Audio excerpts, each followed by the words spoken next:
Hello everyone, welcome to my channel. ఈరోజు నేను మా చెట్టు యొక్క మ్యాంగోస్ అన్నింటిని కూడా హార్వెస్టింగ్ చేస్తున్నానండి. ఆల్రెడీ సీజన్ అయితే అయిపోయింది కదండి. బంగినపల్లి కానీ వేరే అన్నింటికి కూడా సీజన్ అయితే అయిపోయిందండి.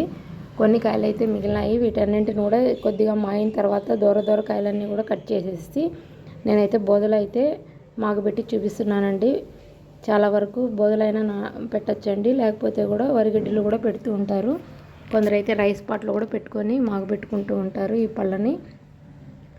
ఈరోజు ఈ విధంగా బోదలైతే బోద అనేది అంతా కోసుకొని వచ్చానండి. కోసుకొచ్చిన తర్వాత కింద అయితే ఒకటి వేసేసేసి పట్ట లాంటిది దానిపైన బోద వేసేసి కట్ చేసిన దూర మామిడి పళ్ళన్నింటిని కూడా ఈ విధంగా అయితే పెట్టేసేసి అన్నీ కూడా ఇలా పెట్టేశానండి. పెట్టేసిన తర్వాత మనము ఎటువంటి దెబ్బ తగలకుండా కట్ చేసుకొని వచ్చినాం కదండి. అందుకని నేను ఈ విధంగా మెల్లగా పెడుతున్నాను. పెట్టిన తర్వాత అన్ని లైన్గా పెట్టేసిన తర్వాత వీటిపైన మళ్ళీ ఒక లేయర్గా బోదనే పెట్టేసేయాలండి. పెట్టేసి లైట్గా బోదన అన్నింటినీ కూడా వేసేసేయాలండి. వేసేసిన తర్వాత వీటి పైన కప్పి ఉంచిన తర్వాత మళ్ళీ ఒక పట్ట అయితే పెట్టేసేసి ఒక 1 or 2 days అయితే చూడకన్నా అలా పెట్టేసినట్లయితే మనకు మంచి కలర్తో పాటు కాయ చాలా మంచి స్మెల్ కూడా వస్తాయండి. చూడండి, ఇది 1 day నైట్ అంతా అలాగే పెట్టి సెకండ్ డేనే ఓపెన్ చేసి చూసానండి.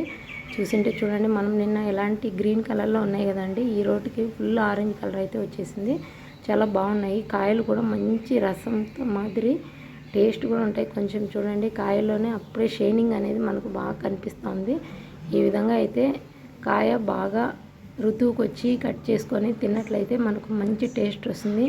కత్తితో కోస్తున్నట్లయితే కాయకి రసం అనేది కారాలండి. అలా రసం కారినట్లయితే కాయ బాగా పక్వానికి వచ్చి న్యాచురల్గా మనం నాగబెట్టుకొని తింటున్నామని అర్థము.